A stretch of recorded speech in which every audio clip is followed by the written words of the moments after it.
हमारे आज के पहले मेहमान पीटीआई के सीनियर रहनुमा मोहतरम रऊफ हसन साहब। रऊफ साहब, सबसे पहले तो ये बताइए कि पीटीआई जो है उसने कहा कि हतमी धरना होगा, पहुंच भी गए डी चौक पे, लेकिन फिर फौरन ही पसपाई हुई और अब हम देख रहे हैं कि पार्टी के अंदर से तनकीद हो रही है इस मामले के ऊपर। तो कोई आप लोगों के अंदर कोई जायज़ा लिया जा रहा है कि हुआ क्या, कि वहाँ तक जाना चाहिए था, नहीं जाना चाहिए था, और ये जो सवालात हैं कि जी मरकज़ी लीडरशिप जो थी वो गायब है रही, काफ़ी सारे लोग जो थे वो अहम नाम नहीं थे वहाँ पर। जी आमिर साहब, थैंक यू वेरी मच। एक तो लफ्ज़ पसपाई के ऊपर मैं ज़रा थोड़ा सा ऑब्जेक्शन करूंगा, मेरा ख्याल अप्रोप्रिएट वर्ड नहीं है। अच्छा। जब रियासत जो है वो माँ की जगह एक कातिल का रूप धार लेती है और उसकी जो राइफल्स हैं, गन्स जो हैं, उसके धाने जो हैं वो आग उगलना शुरू कर देते हैं नहत्ते पुरअमन आवाम के ऊपर, तो उसको पसपाई नहीं कहा जाता। उसको कुछ और ही लफ्ज़ देना चाहूँगा। मैं नहीं चाहूँगा कि यहाँ आपका प्रोग्राम में इस किस्म का लफ्ज़ इस्तेमाल करूँ, चले, वो लेकिन कहेंगे वो हतमी धरने की कोशिश आपकी कामयाब नहीं हो सकी। चले रीराइट करते हैं, उस जो सिचुएशन क्रिएट हो गई थी उसमें इन लोगों का स्वाय अपनी जानें बचाने के और कोई रास्ता नहीं था, इसलिए वो अपनी जानें बचा के वहाँ से निकले।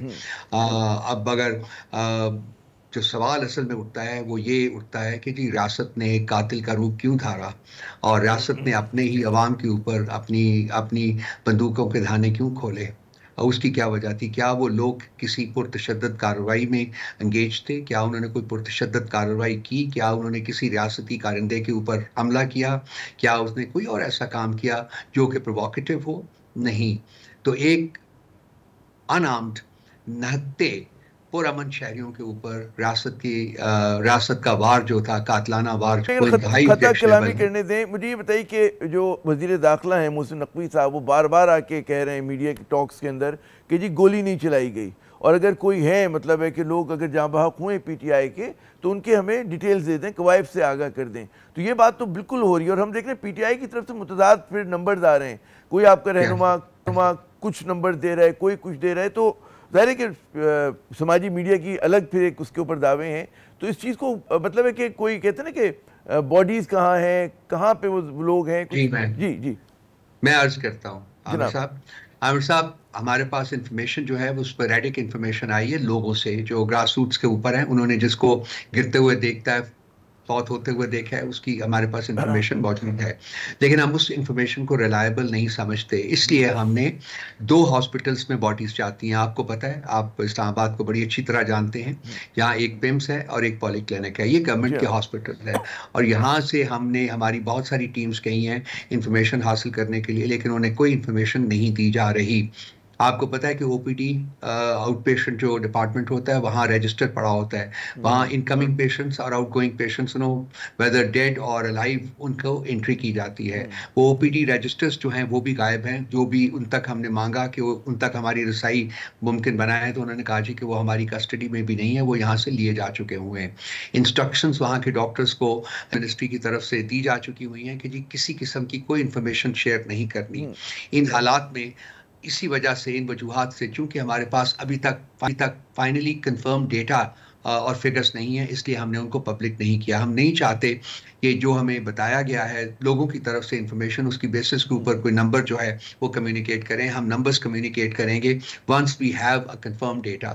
इस वक्त तक ये भी खबरें आ रही हैं कि कुछ बॉडीज़ को वहाँ से रिमूव कर दिया गया है। तो ये सब कुछ हम चेक करने के बाद ही आपके साथ शेयर कर सकेंगे। ये नहीं कि हम नहीं चाहते, हम चाहते थे कि फौरी तौर के ऊपर हम ये फिगर आवाम तक पहुँचाएँ, लेकिन हमारी इंफॉर्मेशन के मुताबिक बहुत सारी डेथ्स हुई हैं और उससे बहुत ज़्यादा जो लोग हैं वो इंजर्ड हैं, और उनमें से बाज़ इंजरीज जो हैं, बाज़ जो ज़ख्म है वो बहुत सीरियस है। अच्छा रऊफ साहब, अब ये बात हुई कि जैसे आज अली अमीन गंडापुर साहब ने कहा कि जी वो तहरीक जो है वो जारी है, धरना जारी है, तो उस धरने के खतोखाल क्या होंगे? जो मैंने इब्तदाई कलमात में भी सवाल उठाया था कि मरकज़ दोबारा से इस्लामाबाद होगा या फैलाएंगे, क्या होगा, तर्ज़ एहतजाज क्या अपनाया जाएगा? देखिए, आज हमारी पॉलिटिकल कमेटी की भी मीटिंग हुई थी और कोर कमेटी की भी मीटिंग हुई थी। आज 10:30 बजे इस प्रोग्राम के फौरन बाद हमारी पॉलिटिकल कमेटी की दूसरी मीटिंग हो रही है, और इन मीटिंग्स में हम यही जो आपने सवालात उठाए हैं उनको हम कंसिडर कर रहे हैं, और हम देख रहे हैं कि हमारे पास क्या ऑप्शंस हैं और जिसके मुताबिक हम इस जो मूवमेंट है हमारी, इसको आगे बढ़ा सके। एक तो फैसला हुआ है ना कि ये मूवमेंट जारी रहेगी, जिसका ऐलान अली अमीन गंडापुर साहब ने भी कर दिया है, और इन मीटिंग्स में हम लोग मुस्तकबिल के जो खदोखाल हैं उनको ज़रा पेंट करने में लगे हुए हैं, देख रहे हैं कि जी किस तरीके से हम इस अपनी अपनी जो मूवमेंट है इसको आगे ले जा सकेंगे, और ले जाना है हमने। मेरा ख्याल एक नहीं तो 2 दिन में हम सारा जो हमारा प्लान है वो हम आपके साथ शेयर कर सकेंगे। अच्छा, ये बताइए कि हमने देखा कि केपी ने हर अव्वल दस्ते का किरदार अदा किया, खैबर पख्तूनख्वा ने। पंजाब से जो मोबिलाइजेशन की लोग तवक्को कर रहे थे वो नहीं हुई, भत्ता कि जो आपके सीनियर रहनुमा थे वो भी नजर नहीं आए, क्या वजह थी इसकी? और ये सवाल जो है मतलब है कि आपकी अपनी पार्टी के लोग उठा रहे। खैबर पख्तूनख्वा और पंजाब में ज़मीन आसमान का फ़र्क है। खैबर पख्तूनख्वा में कोई रिस्ट्रिक्शन नहीं थी, वहाँ मूवमेंट नहीं थी, वो अटक तक आपको पता है कि वो केपी का इलाका है, वहाँ वो आ सकते थे। पंजाब में आपको पता है जिस किस्म की फस्तायत थी, पंजाब की तमाम जो है इस्लामाबाद की से निकलती हुई आती हुई तमाम मोटरवेज जो हैं वो बंद कर दी थी, तमाम हाईवेज बंद कर दी गई थी, तमाम आर्टरीज जो हैं शहरों के अंदर वो बंद कर दी गई थी, नेट ख़त्म था, किसी किस्म की कम्युनिकेशन नहीं हो सकती थी, सड़कों के ऊपर खंदकें खोद दी थी, भारी तादाद में सिक्योरिटी पर्सनल को पोस्ट किया गया था, लोगों को घरों से उठाया गया था, किडनैप किया गया था।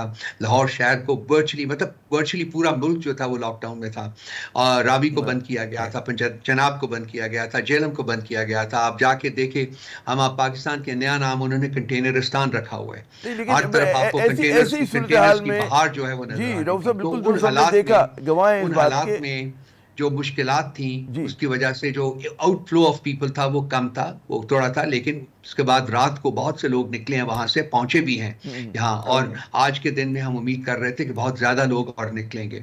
अनफॉर्चुनेटली इसको कंपेयर नहीं करना चाहिए केपी से, क्योंकि केपी से बड़े लोग बगैर किसी रुकावट के निकल रहे थे, लेकिन पंजाब से निकलना जो है वो एक जान जोखों का काम था, एक इंतहाई मुश्किल काम था, और ये वजह है जिसकी वजह से वहां से रिलेटिवली कम लोग। अच्छा, ये जो कहा जा रहा है कि जी जो हुकूमत से मुज़ाकरात आप लोगों के हुए थे उसमें कुछ चीज़ें तय हो गई थी, फिर लेकिन डील को फाइनलाइज नहीं किया जा सका, और उसमें लोग जो हैं तनकीद करें कि जी पीटीआई की लीडरशिप की जो निगोसिएशन थी उसकी एक नातजुर्बेकारी थी, कि मतलब है कि जब इनके पास मौका था तो चीज़ को, डील को कंक्लूड नहीं कर सके। जी, ये मुझे ज़राए ने बताया, और दोनों तरफ के ज़राए ने बताया, गवर्नमेंट के भी और आपके हमदर्दों ने भी। जी, हमारे ऊपर प्रेशर था जी कुछ कि हम इस धरने को जो कॉल ऑफ करें, और इस सिलसिले में कुछ हमें सजेशंस भी दी गई थी, कोई ऑल्टरनेट साइट्स भी हमें दी गई थी, और वो खान साहब तक पहुंचाई गई थी।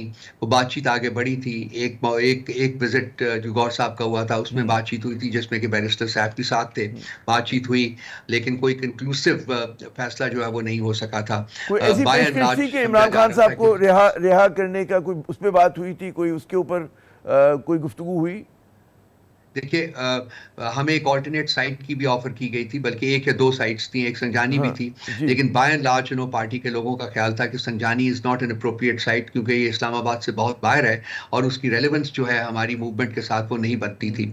इसीलिए जो सेकंड विजिट था गौर साहब का, उसको फैसिलिटेट किया गया, वो रात को हुआ, और वो वहाँ जाके फिर खान साहब के साथ दोबारा ये मामला उठाए गए, लेकिन अल्टीमेटली खान साहब ने कहा जी कि नहीं, मैं संजानी के ऊपर नहीं एग्री करूँगा, तो फिर वापस आ गए थे। उसके बाद पार्टी ने खुद ही फैसला करना था। हमारा फैसला ये था जी कि हमने आगे जाना है, पंजाब में दाखिल होना है, और हमने डी चौक की तरफ नहीं जाना, बल्कि जो ब्लू एरिया है जिसको जिना एवेन्यू कहते हैं उसके कोने के ऊपर हमने कल बैरिस्टर साहब थे मेरे साथ प्रोग्राम में, उन्होंने कहा कि जी मतलब है इत्तेफाक कर लिया था संजरानी के मकाम के ऊपर, लेकिन फिर बुशरा बीबी साहिबा ने कहा कि नहीं, हमें डी चौक जाना है। तो वो जो जिम्मेदारी डाली जा रही है वो बुशरा साहिबा की डाली जा रही है कि पीटीआई की क़यादत तो तैयार थी वहाँ पर जलसा करने के लिए, धरना देने के लिए। देखिए, संजानी के ऊपर एग्रीमेंट नहीं हुआ था आमिर साहब। मैं सारी मीटिंग्स में मौजूद था ज़ाती तौर के ऊपर, और मैं आपको बता रहा हूँ कि संजानी के ऊपर कंसेंसस नहीं हो पाया था। कुछ लोग थे पार्टी में जो कि कह रहे थे कि चलिए ठीक है ये मान लेते हैं, लेकिन बहुत ज़्यादा लोग ये थे जो कहते थे कि नहीं, संजानी जो है वो रेलिवेंट नहीं है, हमारी कॉज के लिए इसको आगे नहीं ले जाएगा। इसलिए वो उसके ऊपर जब एग्रीमेंट नहीं हो पाया तो फैसला ये हुआ था कि हम जिना एवेन्यू का जो स्टार्ट है, जो सेंटोरस के साथ है, वहां तक जाएंगे, लेकिन हम एंटर नहीं करेंगे। लेकिन फिर उस वक्त आपको पता है कि जब लोग होते हैं तो फिर बहुत सारे लोग ऐसे भी होते हैं जो कि बगैर स्पेसिफिक डायरेक्शंस के भी वो एंटर कर जाते हैं। तो इसी किस्म की कोई सिचुएशन जो है वो खड़ी हुई थी। तो उसके बाद के जो हालात हैं वो तो आपको भी पता है। फिर तो धत्ते शारियों के ऊपर सिर्फ गोलियां ही बरसाई, उसी की आवाज़ आती रही थी सारे शहर में कल।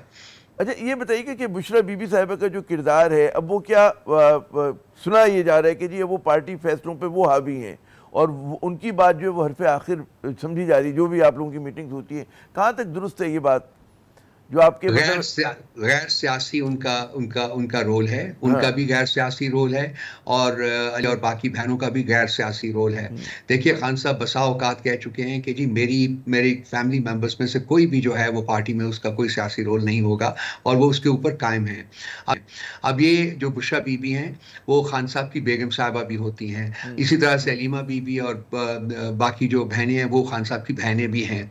तो ये इस नाते, इस रिश्ते के नाते, इन रिश्तों के नाते उनके ऊपर एक जिम्मेदारी आयद होती है कि वो जैसे कि पास में होता रहा है, नुसरत भुट्टो साहिबा का मामला आप देख लीजिए, बेनज़ीर साहिबा का मामला देख लीजिए, कलसूम नवाज का मामला आप देख लीजिए, तो इन्होंने भी एक अपनी फैमिलीज के सपोर्ट में एक रोल प्ले किया हुआ है। उसको आप टेक्निकली पॉलिटिकल रोल नहीं कह सकते, लेकिन वो अपने अपने रिश्तों के नाते से उन्होंने रोल प्ले किया है। यही रोल जो है वो बुशरा बीबी का भी था। आखिरी सवाल, हमारा सेगमेंट खत्म हो रहा है, सेगमेंट हमारा खत्म होने वाला है। ये क्या वजह है कि जो लीडरशिप थी, बैरिस्टर गौहर नहीं थे जो उसके अंदर धरने में, शेख वकास, सलमान अकरम राजा साहब, क्या वजह थी कि जो आपके सेंट्रल फेसेस थे, मरकजी चेहरे, वो मौजूद नहीं थे इस पूरे एहतजाज के दौरान कहीं भी? देखिए जी, शेख वकास को ये ऑर्डर्स थे कि जी आपने नहीं निकलना, आपने मीडिया को हैंडल करना है। सलमान अकरम राजा साहब लाहौर में थे, वहां से वो नहीं निकल पाए, पूरी कोशिश कर रहे थे लेकिन नहीं निकल पाए। गौर साहब के बारे में मैं कुछ नहीं कह सकता कि वहां मौजूद थे या नहीं थे, अगर नहीं थे तो क्यों नहीं थे। आवाम का गुस्सा है जी, हमारे फॉलोअर्स का, हमारे दोस्त हैं सारे, उनका गुस्सा डेफिनेटली है। जिस तरीके से रियासत ने बर्ताव किया है, रवैया उनका अपनाया है, वो मैंने जैसा कि पहले अर्ज किया है कि वो तो कातिल का रवैया होता है, वो मां का नहीं होता। तो उस सिलसिले में जो खासी बहुत सारे, लेकिन वो जो क्रिटिसिज्म है वो हमारे सर आंखों के ऊपर, मैं ये कहता हूँ उसका, वो हमारी पार्टी के हैं, हमारे अपने हैं, और वो हमारे अपने ही रहेंगे। और अब हम इसको खासी अपनी मीटिंग्स में, अभी 10:30 बजे एक और मेरी पॉलिटिकल कमेटी की मीटिंग शुरू हो रही है, तो ये तमाम मामला जो हैं इनको एक्सटेंसिवली डिस्कस किया जा रहा है, और हम इंशाल्लाह ताला कोई फैसला इस सिलसिले में बहुत जल्द कर लेंगे। बहुत बहुत शुक्रिया रऊफ साहब, आपने अपना कीमती वक्त दिया। नाज़रीन, वक्फे के बाद जब हम दोबारा हाजिर होंगे तो कुछ हुकूमत का मौक़िफ़ लेंगे, क्या हुकूमत क्या कह रही है, उस पर जो इल्ज़ामात लगाए जा रहे हैं उसका क्या जवाब दे रहे हैं। हमारे साथ रहिए।